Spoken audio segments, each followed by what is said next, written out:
Biblias en Primera de Corintios, capítulo 13. Primera de Corintios, capítulo 13.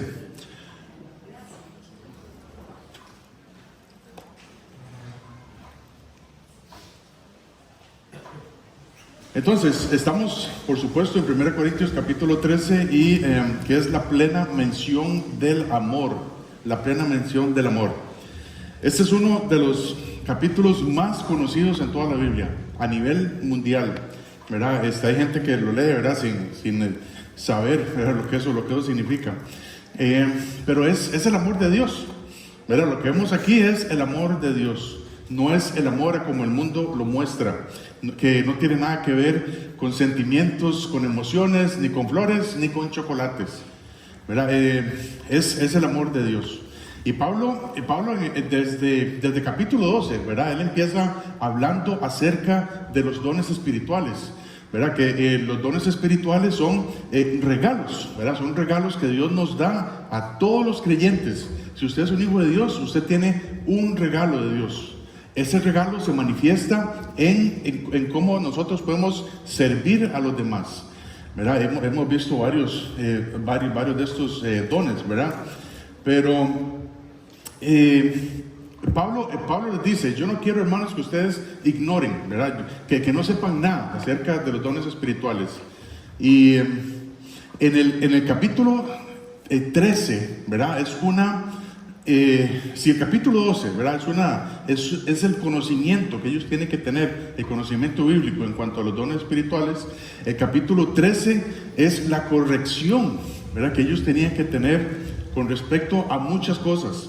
Recordemos que estos hermanos en Corinto tenían muchos problemas. Había celos, había pleitos, había divisiones, había desacuerdos, y hasta estaban teniendo problemas con esto de los dones espirituales, ¿verdad? Unos se sentían más importantes que otros, etcétera, etcétera. Entonces, cuando nos convertimos al Señor, desde el momento de nuestra salvación, ¿verdad? Desde el momento en que yo me arrepiento de mis pecados y pongo mi fe en Cristo Jesús, Dios manda dentro de nosotros a su Espíritu, ¿verdad? Dice Efesios 1:13, que nos sella con el Espíritu Santo de la promesa. Y a partir de ese momento nos da un regalo, un don espiritual, para que yo pueda usar ese don, para la edificación del cuerpo de Cristo. No, para aplicar bien los dones espirituales, yo debo de pensar en los demás. Yo debo pensar en los demás. Yo tengo que pensar en el bienestar de mi hermano o de mi hermana en Cristo. Es como Pablo siempre lo define, ¿verdad? Somos el cuerpo de Cristo. Y todo lo que se hace dentro del cuerpo de Cristo es para edificación del cuerpo de Cristo. Y cuando nosotros estamos usando o procuramos, ¿verdad? Tratar de ver cuál es el don que Dios me ha dado, para eso se necesita amor. Para eso se necesita amor. Para ayudar a los demás se necesita amor, ¿cierto o no? Cuando uno hace las cosas, ¿verdad? Bueno, ahorita lo vamos a ver un poco más adelante, pero cuando uno hace las cosas esperando algo a cambio, eso ya no es amor. Eso ya es interés, ¿verdad? Entonces, para que nosotros desarrollemos bien nuestros dones espirituales, se necesita amor. Y no es el amor a como el mundo lo pinta, es el amor de Dios. Entonces, repito, ¿verdad? El capítulo 13 es una corrección, y como lo mencionábamos también la semana pasada, es una corrección a todos los problemas de esta vida.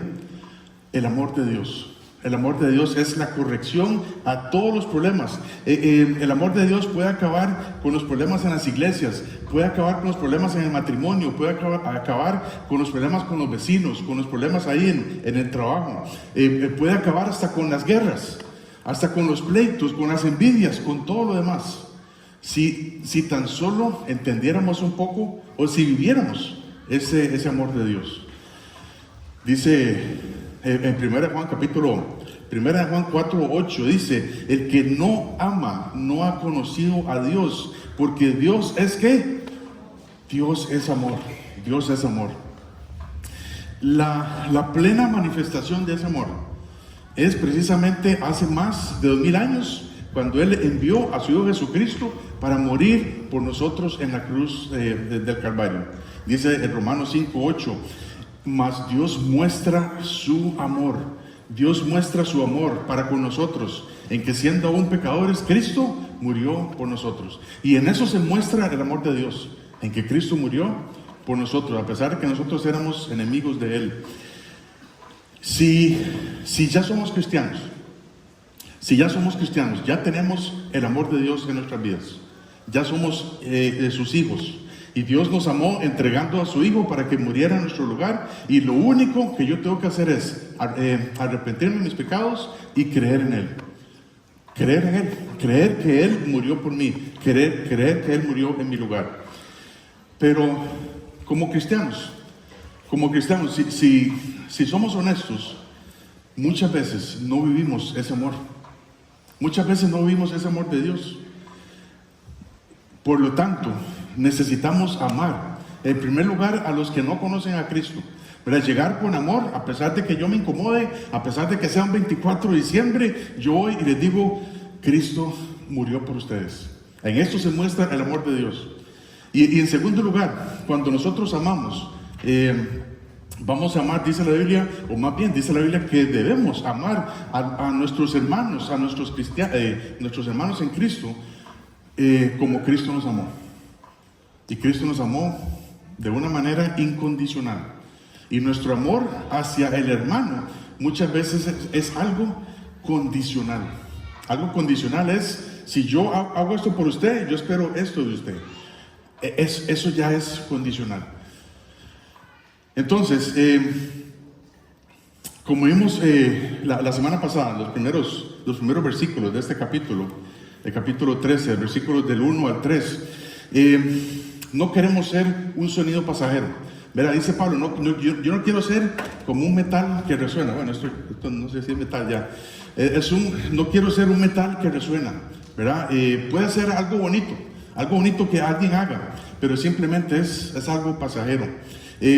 Tampoco como cristianos queremos llegar a hacer nada, ¿verdad? Ni tampoco queremos hacer las cosas para que no sirvan para nada. Si nosotros somos creyentes, queremos llegar delante de nuestro Señor un día de estos, y ojalá que sea pronto, y decirle, Señor, aquí hice alguito, ¿verdad? Por usted, por ese amor que usted me dio. Para eso, hermanos, necesitamos, dice la Biblia en Colosenses 3:14, sobre todas estas cosas, vestidos de amor, que es el vínculo perfecto. Yo tengo la necesidad de vestirme todos los días, ¿verdad que sí? ¿Verdad? Pues usted muy usualmente, ¿verdad? No dormimos con la misma ropa que anduvimos durante el día, ¿verdad? Y si nos levantamos, nos cambiamos de ropa, nos cambiamos, no sé, hasta 2 o 3 veces al día. Así es también el amor de Dios. Necesitamos vestirnos de ese amor, necesitamos hacerlo todos los días. Entonces, ¿qué tal estuvo esta semana? ¿Qué tal estuvo esta semana pasada? ¿Pudiste vestirte del amor de Dios? ¿Pudimos hablar con alguien acerca de ese amor que Dios mostró para con nosotros? ¿Y pudimos amar a nuestro hermano, obedeciéndole su palabra, obedeciendo la palabra de Dios, no haciéndole daño al prójimo, amándolo como a nosotros mismos? Muy bien. que así es, ¿verdad? Y eso es el propósito, ¿verdad? ¿Cuál es el propósito de estudiar esto? Que necesitamos ese amor, necesitamos el amor de Dios, porque muchas veces lo que oímos aquí me entra por este oído y me sale por el otro, y durante la semana no procuro vivir ese amor de Dios. ¿Cómo sabemos qué es el amor? ¿Cómo sabemos qué es el amor? Dice así, en 1 Corintios 13, este viento no me está bajando hoy. 1 Corintios 13, aunque es rico, ¿verdad? Pero el viento, uno siempre se queja de todo, ¿verdad? Dice 1 Corintios 13:1, dice, si yo hablase lenguas humanas y angélicas y no tengo amor, Vengo a ser como metal que resuena o címbalo que retiñe. Y si tuviese profecía y entendiese todos los misterios y toda ciencia, y si tuviese toda la fe de tal manera que trasladase los montes, y no tengo amor, nada soy. Y si repartiese todos mis bienes para darte comer a los pobres, y si entregase mi cuerpo para ser quemado y no tengo amor, de nada me sirve. El amor es sufrido, es benigno, el amor no tiene envidia, el amor no es jactancioso, no se envanece, no hace nada indebido, no busca lo suyo, no se irrita, no guarda rencor, no se goza de la injusticia, mas se goza de la verdad. Todo lo sufre, todo lo cree, todo lo espera, todo lo soporta. Señor Jesús, yo en este día yo te quiero pedir que tú nos hables, Señor, que tú utilices tu palabra, Señor, tu Espíritu Santo para hablarnos esta mañana, Señor. Necesitamos ese amor tuyo, Señor, en nuestras vidas. Necesitamos saber qué es el amor, Señor. Necesitamos saber lo que tú hiciste por nosotros, Señor. Vivirlo, vestirnos de este amor siempre, Señor. Para que podamos mostrar esto al mundo, Señor. Para que muchos se conviertan, Señor. Y tú nos sigas utilizando, Señor, para hacer eso, Padre. Pero ocupamos ese amor. Ocupamos vivir este amor tuyo, Señor. Yo sé que es un amor que no estamos acostumbrados a hacer, es un amor que no estamos acostumbrados a vivir, pero ayúdanos a entender un poco más de tu amor, Señor, y que tu nombre sea glorificado en esta mañana, en nuestras vidas. En Cristo Jesús, amén. Entonces, lo que viene aquí es una descripción de lo que es el amor de Dios, y son... si alguien hizo ahí ya la cuenta, ¿verdad? La matemática, se mencionan 15 cosas, ¿verdad? Vamos a ver, creo que de entre esas 15 podemos reducirlas a 14, ¿verdad? Entonces, son 15 características de lo que es el amor de Dios. Y la definición del amor bíblico, ¿verdad? Esto es lo que vamos a ver hoy. Todo tiene que ver con la conducta de uno, ¿verdad? El amor no tiene que ver, ese es el amor que yo siento, ¿verdad? Y esas mariposas ahí en la panza, dando vuelta, ¿verdad? Hacia una persona, eso está bien, pero ese no es el amor de Dios. Ese no es el amor de Dios. Entonces, en primer lugar, dice así, el versículo 4, dice que el amor es sufrido. El amor es sufrido.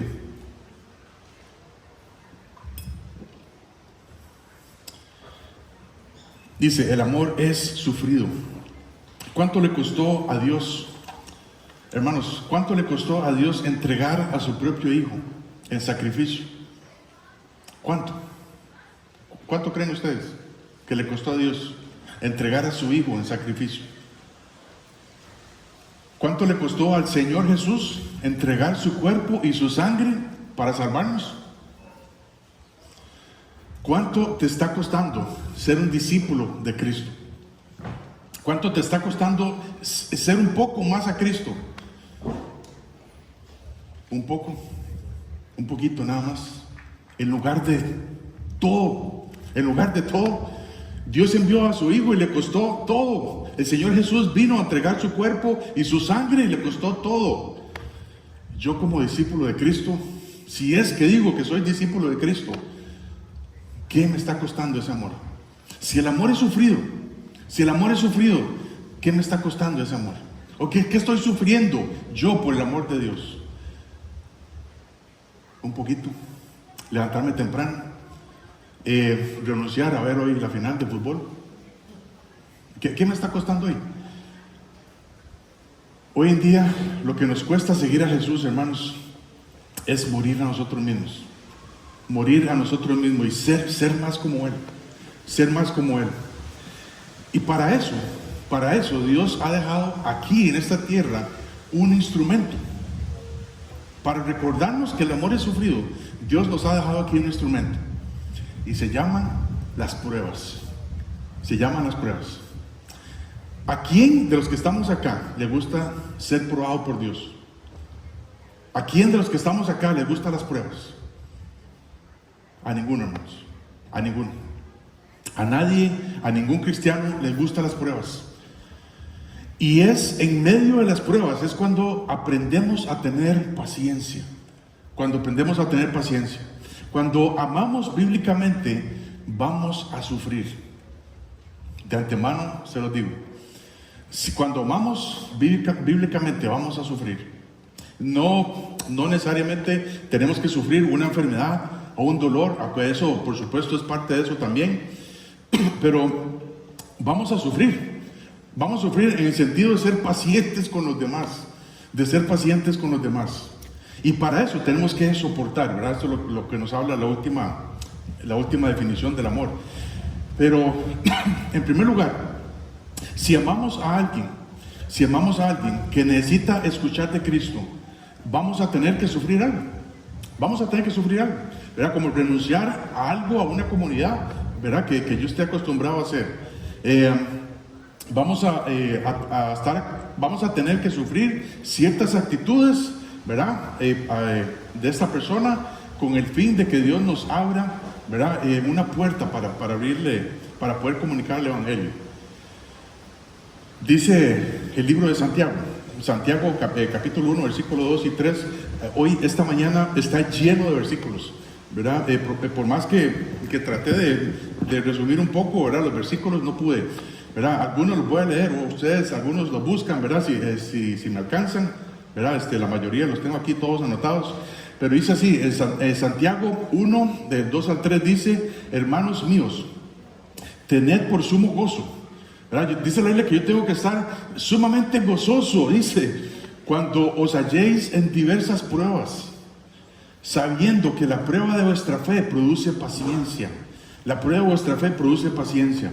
Entonces, si nosotros oramos a Dios, para que nos dé paciencia, el Señor, ¿qué es lo que hace?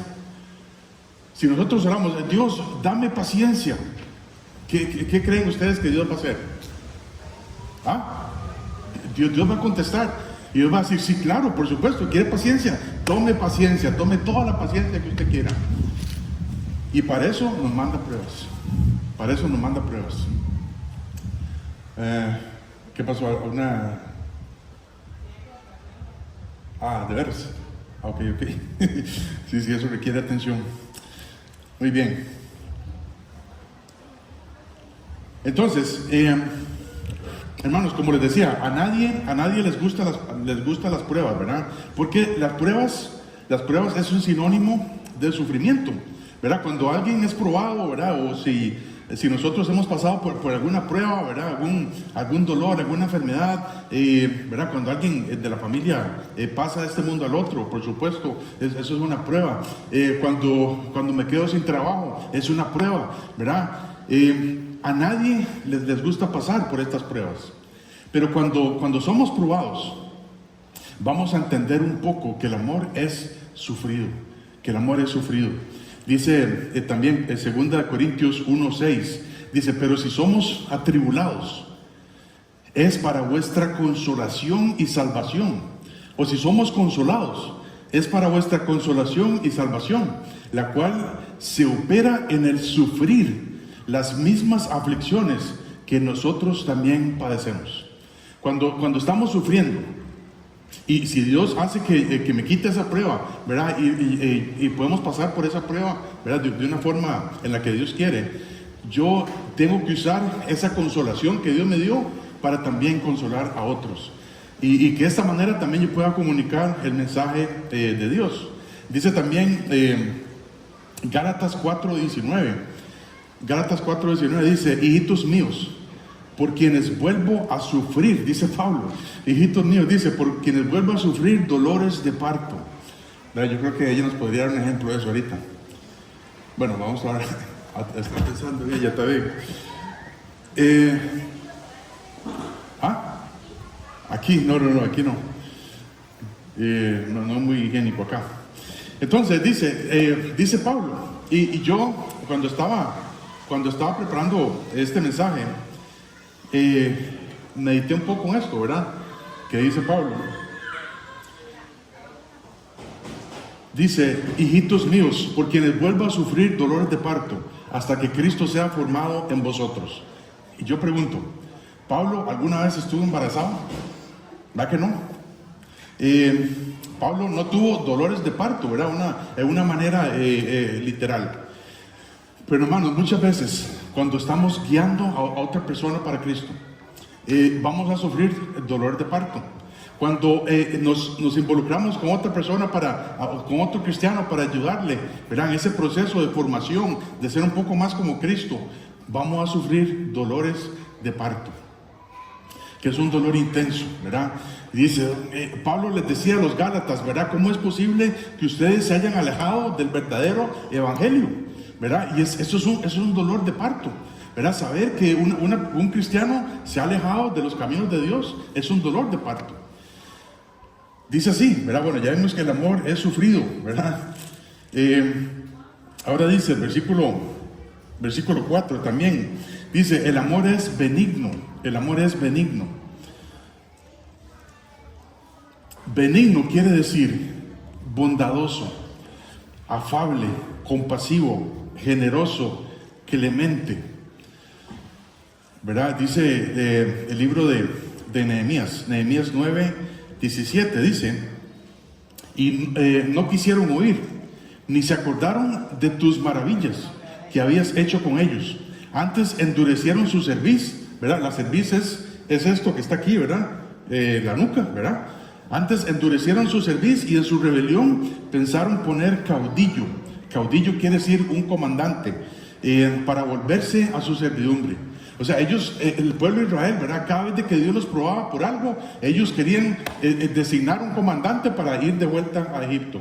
Dice, pero tú eres Dios que perdonas, clemente y piadoso, tardo para la ira, grande en misericordia, porque no los abandonaste. ¿Verdad? Ahí se muestra el amor de Dios, en que Dios nunca los abandonó. Dice el Salmo 135, versículo 3, dice, alabad a Jehová, porque Él es bueno. Alabad a Jehová porque Él es bueno. Cantad salmos a su nombre. Dice, porque Él es benigno. Él es benigno.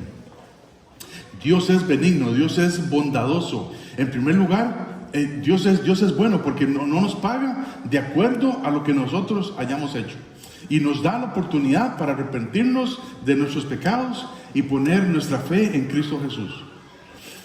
Hermanos, vamos a ver, bueno, no sé, ocupamos tiempo para... ¿Ocupan ya la lospi? Ah, bueno, ok, perfecto.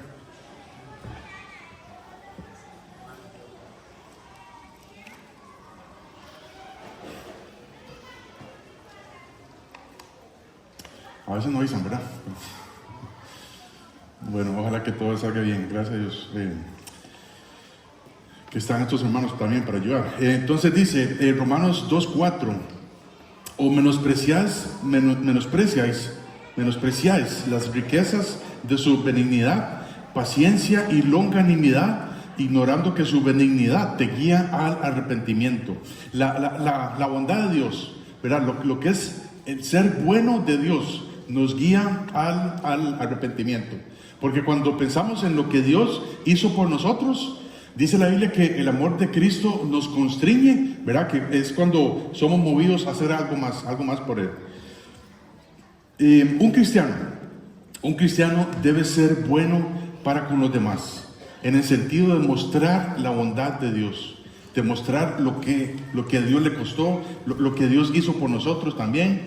Dice Efesios 4:32, antes sed benignos unos con otros, ¿verdad? Antes ser buenos unos con otros, misericordiosos, perdonándoos unos a otros, como también Cristo os perdonó a vosotros en Cristo.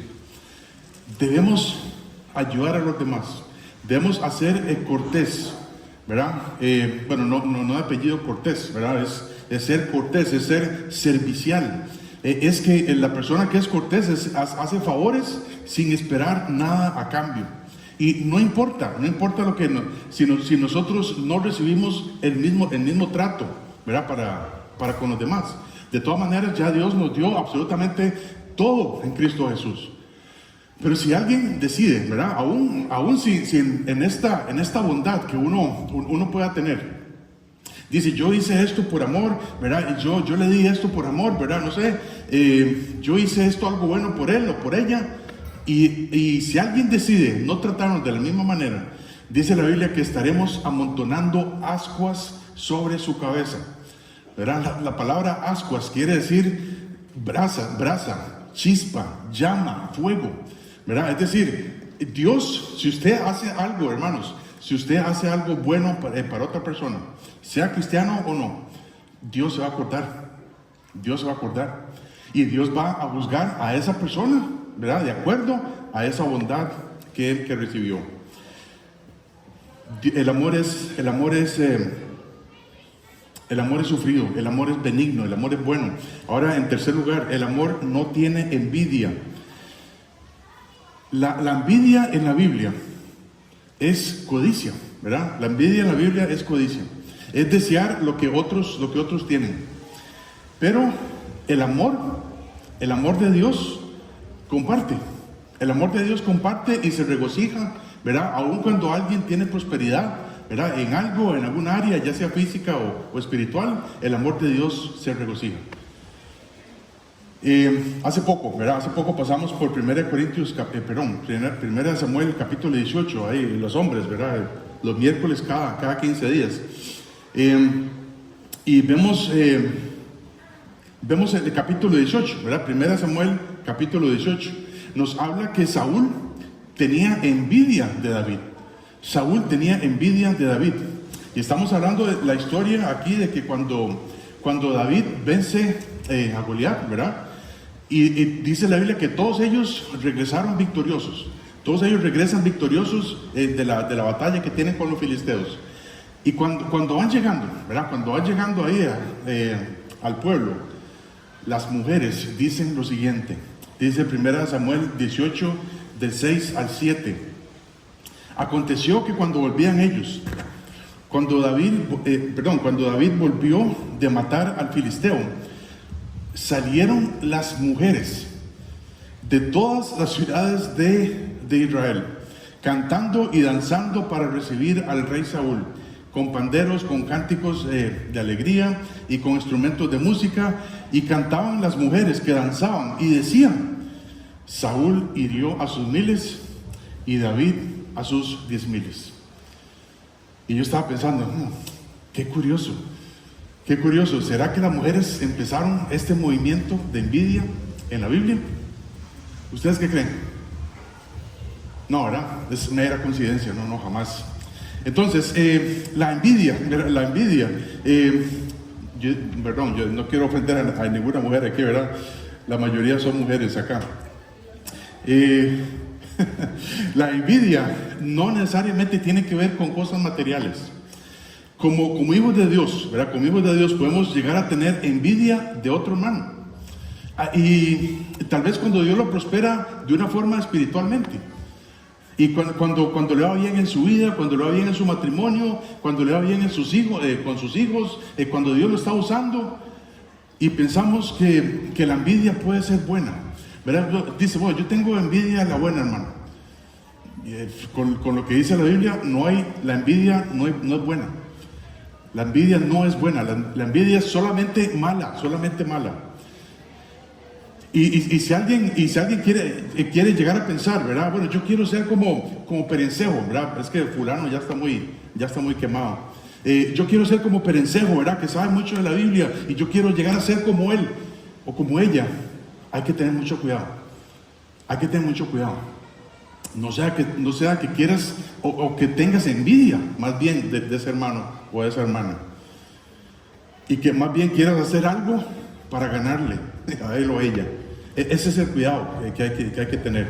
Por supuesto, Pablo decía, ¿verdad? Que hay que imitar, ¿verdad? A los que están siguiendo al Señor, ¿verdad? Pero tenemos que tener mucho cuidado. Dice Tito capítulo 3, versículo 3, dice: porque nosotros, ¿verdad? También éramos en otro tiempo insensatos, rebeldes, extraviados, esclavos de concupiscencias y deleites diversos, viviendo en malicia y envidia. Dice, viviendo en malicia y envidia, aborrecibles, aborreciéndonos unos a otros. Pero dice Pablo, esto eran ustedes hace tiempo, ¿verdad? En otro tiempo, sin conocer a Cristo. Ahora los cristianos no son así. Los cristianos no tienen envidia de nada. Cuando aprendamos a amar desde este amor de Dios, voy a dejar la envidia atrás. Voy a dejar la envidia a un lado. Y si hay un hermano que le está yendo bien, gloria a Dios. Si está sirviendo a Cristo, si está imitando a Cristo, yo quiero imitarlo en esa área, y gloria a Dios. Y se acaba la envidia, hermanos. Esto es lo que hace el amor de Dios. El amor de Dios quita la envidia, no tiene envidia. Dice, en cuarto lugar, el amor de Dios, dice, no es jactancioso y no se envanece. Aquí donde están, hay dos características unidas, ¿verdad? Que prácticamente quiere decir lo mismo.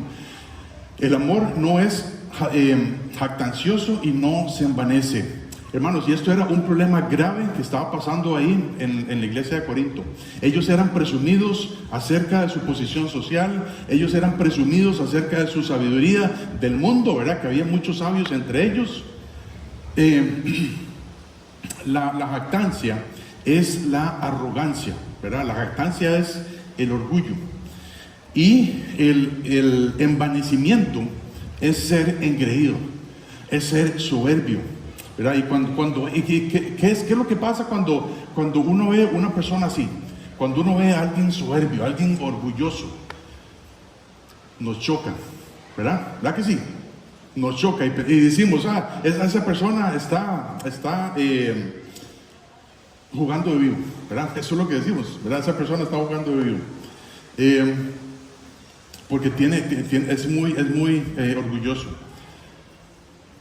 La persona que es jactanciosa quiere todos los elogios, ¿verdad? Quiere todos los reconocimientos, y esto es, en muchos casos, esto es vanagloria, ¿verdad? Es algo vano. El amor de Dios no es así. El amor de Dios no es así. El Señor Jesús no es así. Dice también en Romanos 12, versículo 3, dice, digo pues, por la gracia que me es dada, a cada cual que está entre vosotros, que no tenga más alto concepto de sí del que debe tener, sino que piense de sí con cordura, conforme a la medida de fe que Dios repartió a cada uno. Y aquí Pablo en este contexto va a hablar de los dones espirituales también ahí en Romanos 12. Entonces, cuando pensamos en el amor, que el Señor Jesucristo tuvo para con nosotros, que es un amor inmerecido, se nos quita el orgullo, se nos quita la jactancia. ¿Por qué? Porque no hay nada bueno de qué gloriarnos. Nosotros no tenemos nada bueno de qué gloriarnos. Dice Filipenses capítulo 2, versículos 2, Filipenses 2, del 3 al 5. Dice, nada hagáis por contienda o por vanagloria, ¿verdad? Yo no tengo que hacer nada para recibir un elogio, ¿verdad? Para recibir un reconocimiento. Dice, antes bien con humildad, estimando cada uno a los demás como superiores a él mismo, y no mirando cada uno por lo suyo propio, sino cada cual también por lo de los otros. Haya pues ese sentir que hubo también en Cristo Jesús. Cuando pensamos en esta frase, ¿verdad? ¿Qué me dice Gabriel, Emanuel? ¿Todo bien? Buenos días. Cuando pensamos en esta frase, dice que yo tengo que estimar a los demás como superiores a mí mismo. Me hace pensar en mi jefe, ¿verdad? Yo lo veo como superior a mí mismo, ¿verdad? A veces no lo estimo, no tanto, ¿verdad? Pero el Señor Jesús tuvo un amor tan perfecto, ¿verdad? Que Él dice, yo muero por usted, y yo lo estimo como si fuera superior a mí mismo. Ese fue el amor de Dios. Ese fue el amor de Cristo, hermanos. Pregunto, ¿podemos llegar a tener ese amor? Como ver a los demás como superiores a mí mismo. ¿O solo es superior al jefe cuando le tienen que pagar? Solo cuando alguien te hace un favor, lo ves como superior a ti mismo. Cuando aprendamos a vestirnos un poco de este amor, se nos va a quitar el orgullo. Se nos va a quitar el orgullo. Dice el versículo 5, primera de Corintios 13:5, dice que el amor no hace nada indebido. El amor no hace nada indebido. Hacer algo indebido es hacer algo incorrecto, hacer algo injusto, algo ilícito. Hacer algo indebido es cometer pecado. ¿Verdad? Si yo hago algo indebido es cometer pecado. Y cuando alguien no tiene el amor de Dios, no le importan los demás, y puede ir a acostarse con la mujer de otro, porque simplemente quiere satisfacer su carne. El amor de Dios no es así. El amor de Dios no es así. Dice, no hace nada indebido. Cuando alguien ama a Dios, dice la Biblia también que si yo quiero amar a Dios, yo tengo que cumplir sus mandamientos. Yo tengo que guardar sus mandamientos. Y en eso es que nosotros podemos reflejar el amor que le tenemos a Dios. Si alguien dice, Dios, yo te amo, y no hace nada, no lee la Biblia, no ora, no obedece su palabra, entonces no ama a Dios. Podemos decir esto, Dios, yo te amo, todos los días. Podemos decirlo, de la boca para afuera, pero no del corazón. Hermanos, por supuesto nosotros no vamos a cumplir los mandamientos para salvarnos, ¿verdad? Porque nadie puede cumplir los mandamientos para salvarse, ¿verdad? Todos hemos mentido, todos hemos robado, todos hemos adulterado en nuestro corazón.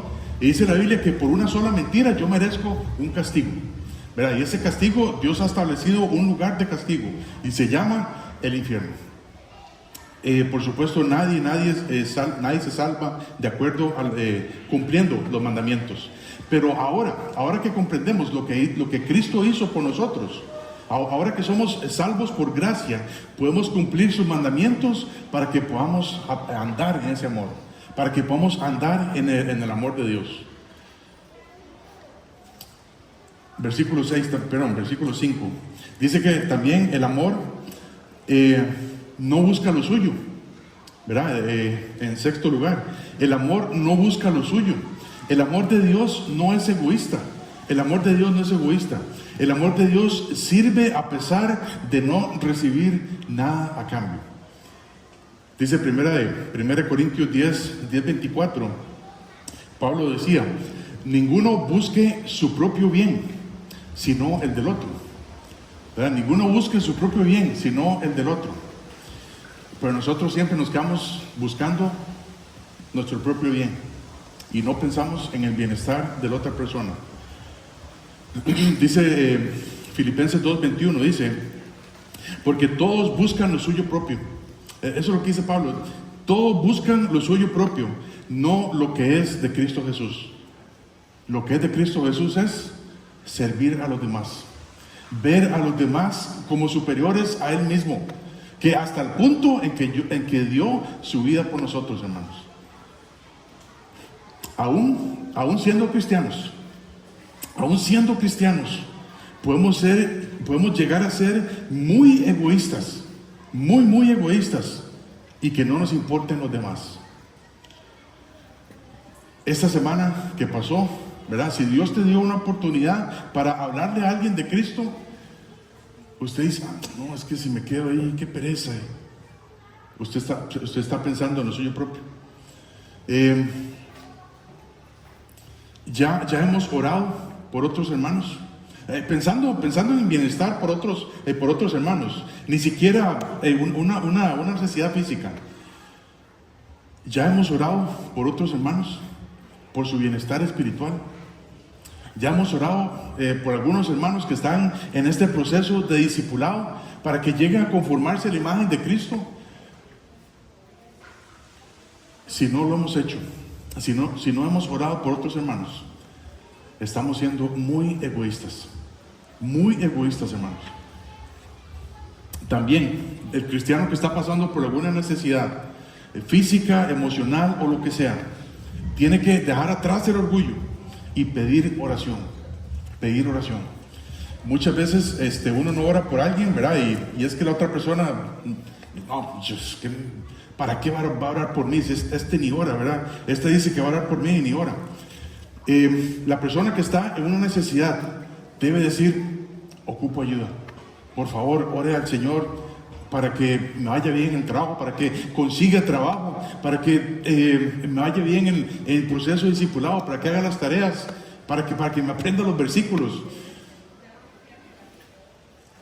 El amor no busca lo suyo propio. El amor busca servir. En séptimo lugar, dice la Biblia en el versículo 5 también, que el amor no se irrita. El amor no se irrita. Esta palabra, ¿verdad? La irritación, que habla el versículo 5, ¿verdad? No es cuando alguien tiene como una alergia en la piel, ¿verdad? Y se irrita. Que se irritó porque lo orinó una cucaracha, ¿verdad? Esto no es así, ¿verdad? No es lo que dice acá. Es una creo que me está costando pronunciar la R. Es una irritación de la conducta, ¿verdad? Habla de provocar a ira, que la persona se enoja muy fácilmente, ¿verdad? El amor de Dios no se irrita, ¿verdad?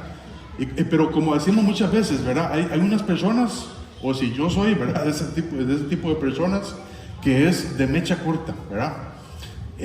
Todos comprendemos esta frase, ¿verdad? Cuando decimos, es que no puedo decir el nombre aquí porque si no se me ofende. Es que perencejo, ¿verdad? Al seguir hablando de perencejo. Perencejo es de mecha corta, ¿verdad? Porque usted no le puede decir nada porque ¡boom! Se enciende, ¿verdad? Se enciende, se irrita, se provoca a ira, ¿verdad? Bueno, yo, por ejemplo, cuando se me estallaba una llanta, un carro, ¿verdad? O tenía que ir a algún lado y amanecía la llanta ahí en el suelo, mi esposa puede hablarles de eso, ¿verdad? De qué es lo que significa alguien enojado. Pero ya no, ¿verdad? Ya no. Últimamente no me estoy enojando. Bueno, le hubiera preguntado a mi esposa, pero no está aquí, entonces lo siento. ¿De cuándo fue la última vez que me enojé? Dice Santiago capítulo 1, versículo 19. Dice: por esto, mis amados hermanos, todo hombre sea pronto para oír. Todo hombre sea pronto para oír, dice. Tardo para hablar y tardo para airarse. Tardo para enojarse. O sea, yo tengo que estar atento, ¿verdad? Para que alguien me escuche, o estar atento a las palabras de Dios. Por supuesto, estar atento a que otro hermano me hable. Tardo para hablar, ¿verdad? Yo tengo que escuchar primero, ¿verdad? Muchas veces lo que hacemos es oír, bla, bla, bla, bla, bla, bla. Y no estamos prestando atención a lo que nos dicen. Y dice también que yo tengo que ser tardo para hablar, analizar lo que estoy escuchando, procesarlo y hablar. Y tardo para airarse. Y aquí donde contamos hasta 10, hasta 100, hasta 1000, ¿verdad? No sé hasta cuánto ha llegado usted, ¿verdad? En esta cuenta. Hasta 2. Híjole, bueno, está bien. Entonces, pensando en esto, ¿verdad? Pensando en que alguien se puede irritar. Creo que me falta café. Pensando que alguien se puede irritar. Moisés, ¿verdad? Moisés dice la Biblia que era el hombre más manso, ¿verdad? No menso, ¿verdad? Moisés era el hombre más manso, que quiere decir tranquilo, sosegado, ¿verdad? Si usted piensa en alguien así, bueno, yo pienso en Jaime, ¿verdad? Jaime es así, Jaime es un hombre muy tranquilo, ¿verdad? Un muchacho, ¿verdad? Pero Moisés, ¿verdad? Hablando de Moisés, él dice la Biblia que él era el hombre más manso sobre la tierra. Por supuesto, también es un cuadro de Cristo, ¿verdad? En ese sentido. Y en aquel entonces Moisés tuvo este problema, que se irritó, ¿verdad? Se llenó de ira fácilmente. Aún Moisés, ¿verdad? Y por eso, por actuar y hablar apresuradamente, no entró en la tierra prometida. Dice el Salmo 103, versículo 32 al 33. Dice, también le irritaron en las aguas de Meriba, y le fue mal a Moisés por causa de ellos. Dice, también le irritaron en las aguas de Meriba, y le fue mal a Moisés por causa de ellos, porque hicieron revelar a su espíritu y habló precipitadamente con sus labios. Moisés, el hombre más manso sobre la tierra en aquel entonces, dice que le fue mal a causa de ellos. Recordemos que el pueblo de Israel, cuando Dios los saca de Egipto, cada cosa que ellos llegaban a un obstáculo, ¿verdad? No había agua para tomar, entonces, vamos a regresarnos a Egipto, porque aquí Dios nos trajo para morirnos de sed y que esto, que lo otro. Y llega Moisés y se enoja. Moisés se enoja. Dios le dice, Moisés, háblele a la peña. ¿Verdad? En otra ocasión Dios le dice, golpea a la peña. Pero en esta ocasión Dios le dice, golpea a la peña, háblele a la roca. Y la roca va a salir agua de ahí, para que usted le dé o para que el pueblo tome. Y Moisés se enoja. Moisés se enoja por causa de ellos, ¿verdad? Y le golpea a la peña. Y Moisés sufrió las consecuencias. El amor de Dios no es así. El amor de Dios no se irrita, ¿verdad? El amor de Dios es controlado. El amor de Dios es controlado. Y usted dice, hermano, es que yo tengo mucho problema porque yo soy de mecha corta también. Y es que no nos estamos vistiendo del amor de Dios. Dice Colosenses 3:8, dice, pero ahora dejad también vosotros estas cosas. Dice, ira, enojo, malicia, blasfemia, palabras deshonestas de vuestra boca. Yo tengo que dejar atrás la ira, yo tengo que dejar atrás el enojo. Y por supuesto, este pasaje de Colosenses capítulo 3, nos habla que tenemos que poner la mira en las cosas de arriba, ¿verdad? La mira en las cosas de nuestro Señor. Y cuando estemos poniendo la mira en las cosas de Dios, vamos a dejar de enojarnos tanto. Vamos a dejar de tener ira. Dice también el versículo 5, el amor no guarda rencor. El amor no guarda rencor. ¿Verdad? Y alguien puede decir, vea que yo conozco a cristianos que son rencorosos. Y yo digo, yo también. Yo conozco a más de uno que es muy, o que son muy rencorosos. Alguien rencoroso, ¿verdad? ¿Qué es una persona rencorosa? Una persona rencorosa es que guarda resentimientos. Guarda resentimientos por todo el tiempo y casi está siempre pensando en cómo vengarse de la persona. Es que a mí me hicieron esto, yo tengo que vengarme, yo tengo que hacer más bien, yo tengo que pagar más. A mí me hicieron esto hace más de 25, 30 años y todavía vivo con ese rencor ahí. El amor de Dios no guarda rencor. El amor de Dios no es así. Dice la Biblia, ¿verdad? Si nosotros cometemos pecado, cada vez de que nosotros, antes en Cristo, ¿verdad? Cada vez de que nosotros mentíamos, cada vez de que nosotros codiciamos a alguien, ¿verdad? Para adulterar en nuestro corazón, cada vez de que nosotros blasfemamos en contra de Dios, cuando estamos pecando, ¿estamos ofendiendo a quién? Estamos ofendiendo a Dios, ¿verdad? Y cuando nosotros nos arrepentimos de nuestros pecados y ponemos nuestra fe en Cristo Jesús por lo que Él hizo por nosotros, dice la Biblia que Dios toma esos pecados, dice, y los echa en el fondo del mar y nunca más se acuerda de ellos. Era como la hoja que, sí se acordaron de la hoja. El amor de Dios es así, hermanos.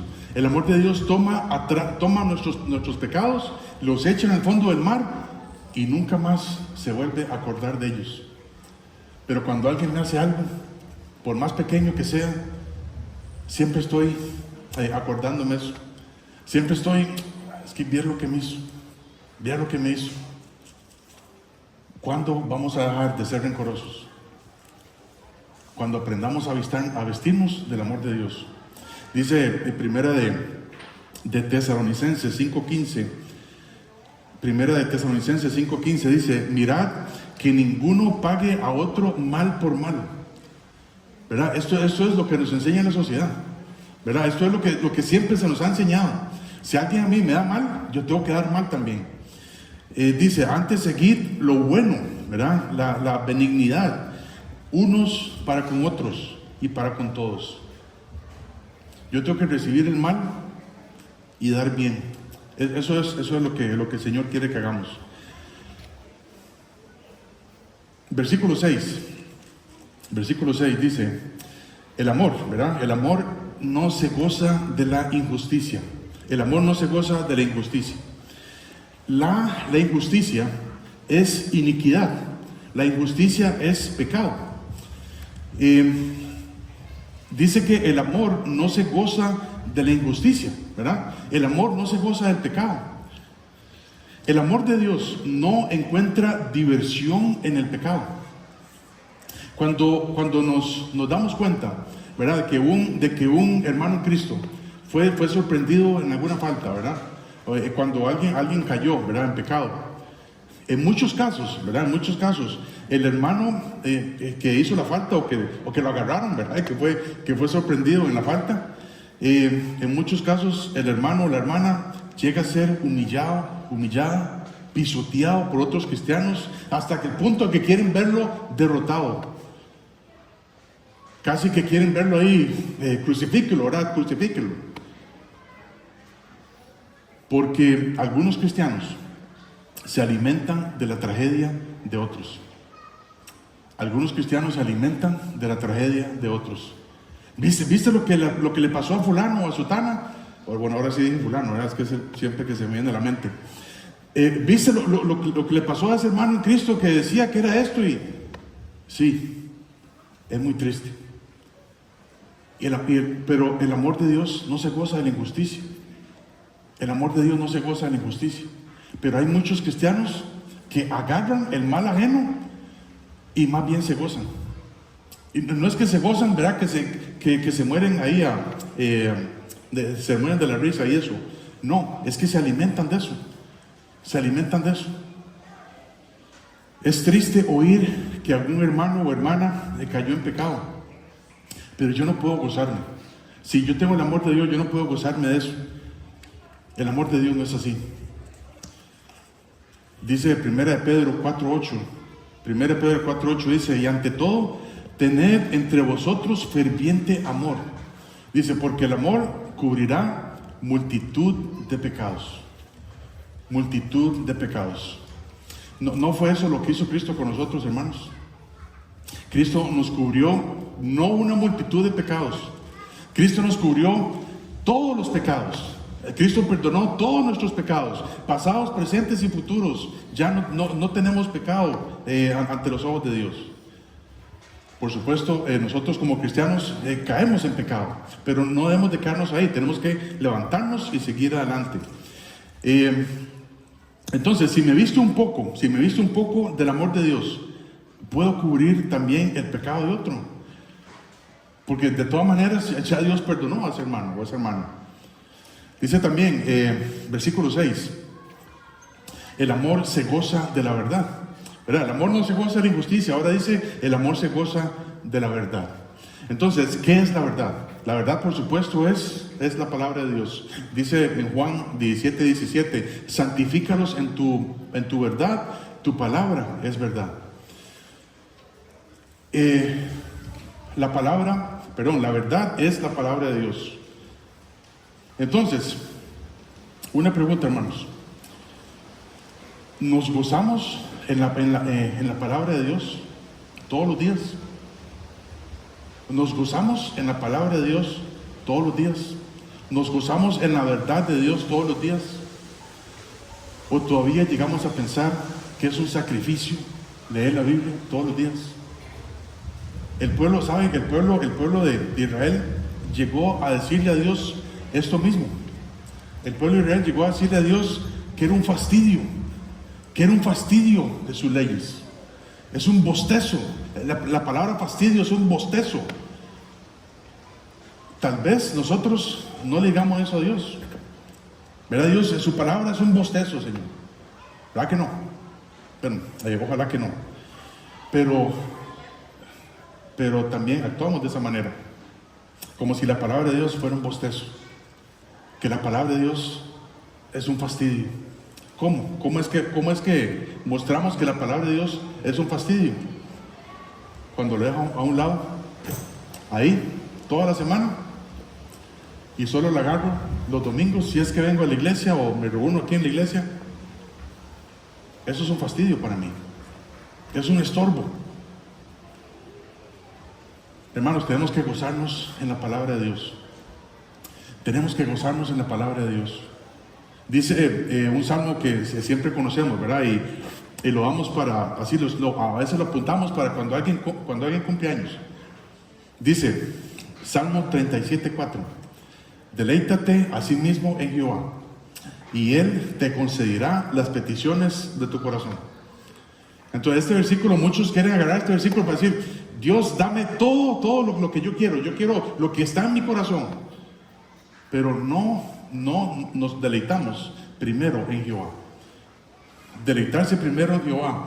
Es necesario gozarse de la verdad y andar en ella, obedeciendo la palabra de Dios, obedeciendo lo que Dios nos dice. Y ahora sí, cuando obedecemos lo que Dios nos dice, vamos a pedirle a Dios lo que Dios quiere para nosotros. Y muchas veces no tiene nada que ver con nuestros deseos, porque nuestras necesidades, nuestras peticiones van a ir de acuerdo a la verdad, porque yo me gozo en la verdad, o debería gozarme en la verdad. Dice también versículo 7, las últimas 4 características del amor. Dice versículo 7, que el amor todo lo sufre. El amor todo lo sufre. Y ya vimos también al principio, ¿verdad? Ya vimos que en primer lugar el amor de Dios es sufrido. Ahora el amor de Dios dice todo lo sufre. Todo lo sufre. Y todo lo sufre hasta llevar las cargas de los demás. Dice 1 Pedro 2:24.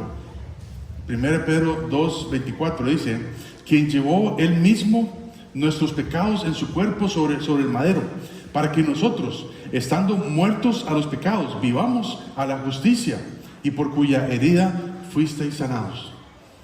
El amor de Dios todo es sufrido y todo lo sufre hasta que sufrió mi propia carga del pecado ahí en la cruz. Dice, también hablando de esto, del servicio a Dios, cuando hacemos algo para Dios, vamos a sufrir también. Dice segunda Timoteo 2:24, dice, porque el siervo del Señor no debe ser contencioso, sino amable para con todos, apto para enseñar, y dice, sufrido. Cuando un hermano quiere servir a Dios, cuando un hermano quiere enseñar, tiene que ser amable, tiene que no ser contencioso, ¿verdad? El contencioso es que le gusta pelear, ¿verdad? Dice que tiene que ser apto para enseñar también la palabra de Dios, y sufrido, en el sentido de llevar las cargas de los demás. Y esto nos habla también la paciencia, ¿verdad? Porque cuando alguien enseña la palabra de Dios, tiene que ser paciente. Y así es como Dios es con nosotros también. Dios es muy, muy, muy paciente para con nosotros.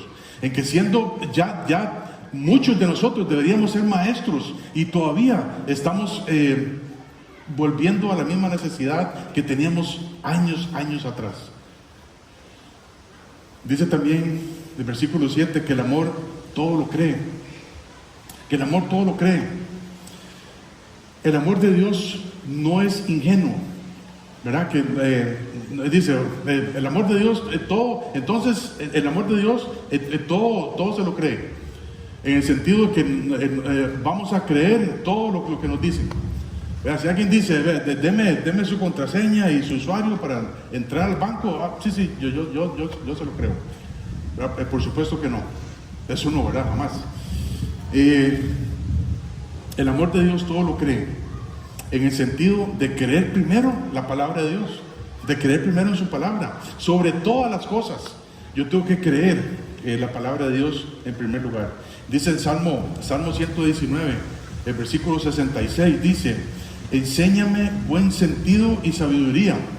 Dice: enséñame buen sentido y sabiduría, porque tus mandamientos he creído. Tus mandamientos he creído. Hay otra pregunta acá. ¿Creemos de veras los mandamientos de Dios? ¿Creemos los mandamientos de Dios? Sí, claro, por supuesto, es la palabra de Dios. Yo la creo, por supuesto. Y si yo creo la palabra de Dios, ¿por qué es que no la cumplo? ¿Por qué es que no amo a mi prójimo como a mí mismo? ¿Por qué es que no amo a Dios sobre todas las cosas? Es porque no he aprendido a amar a Dios, porque no he aprendido a creer la palabra de Dios. Dice que el amor de Dios también, en el versículo 7, el amor de Dios todo lo espera, todo lo espera. El amor de Dios trabaja también de la mano, el amor de Dios trabaja de la mano con la gracia de Dios. Si viene una prueba, ¿verdad? Si viene una prueba, se puede esperar en Dios, ¿verdad? Se puede esperar en Dios. Que yo tengo esperanza en Dios de que un día de estos no va a tener esta prueba, porque Él sabe lo que hace, ¿verdad? Y estamos en su mano. Y podemos tener su gracia, ¿verdad? Que un día de estos vamos a estar con Él por toda la eternidad. Dice Segunda de Tesalonicenses 2, versículo 16 al 17, dice: y el mismo Señor, el mismo Jesucristo, Señor nuestro, y Dios nuestro Padre, el cual nos amó y nos dio consolación eterna y buena esperanza por gracia, conforte nuestros corazones y os afirme en toda buena palabra y obra. Entonces, si nosotros ya tenemos el amor de Dios en nosotros, ya nosotros nos hemos arrepentido, hemos puesto nuestra fe en Cristo Jesús, ahora tenemos la esperanza en Dios, de que un día de estos vamos a estar con Él para siempre. Pero en el sentido también de que todo lo espera, el amor de Dios todo lo espera, puede esperar hasta una prueba, puede esperar hasta un disgusto con otro hermano y actuar con base al amor de Dios. Dice en último lugar, el amor de Dios todo lo soporta, todo lo soporta.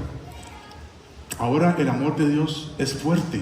El amor de Dios es fuerte, todo lo soporta, soporta las tentaciones, soporta las pruebas, soporta los ataques del enemigo, soporta hasta las inmadureces de otros cristianos.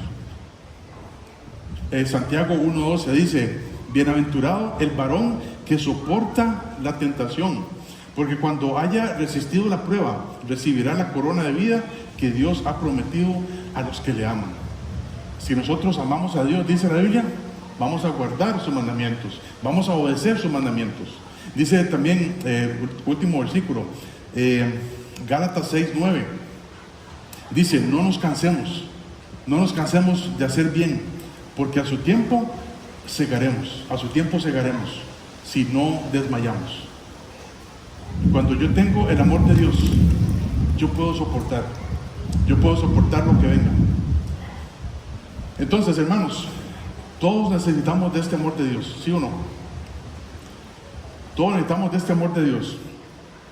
Hemos visto 14, 15 cosas que nos describen cómo es el amor de Dios. Y no es nada parecido a lo que el mundo nos dice que es el amor. En primer lugar, si necesitas tener el amor de Dios, necesitas a Cristo. Necesitas arrepentirte de tus pecados y poner tu fe en Cristo Jesús. Y en segundo lugar, como hijos de Dios, necesitamos practicar este amor de Dios. ¿Qué estás sufriendo? ¿Qué estás sufriendo para llevar las buenas nuevas a otros? Las buenas nuevas de que Cristo murió por otros. ¿Qué benignidad, qué bueno estás haciendo por otro hermano? ¿O tienes envidia? ¿Eres orgulloso? ¿Estás guardando rencor por algo que te hicieron hace muchos años? ¿Estás soportando las tentaciones, las pruebas? Hermanos, necesitamos el amor de Dios hoy y siempre, hoy y siempre.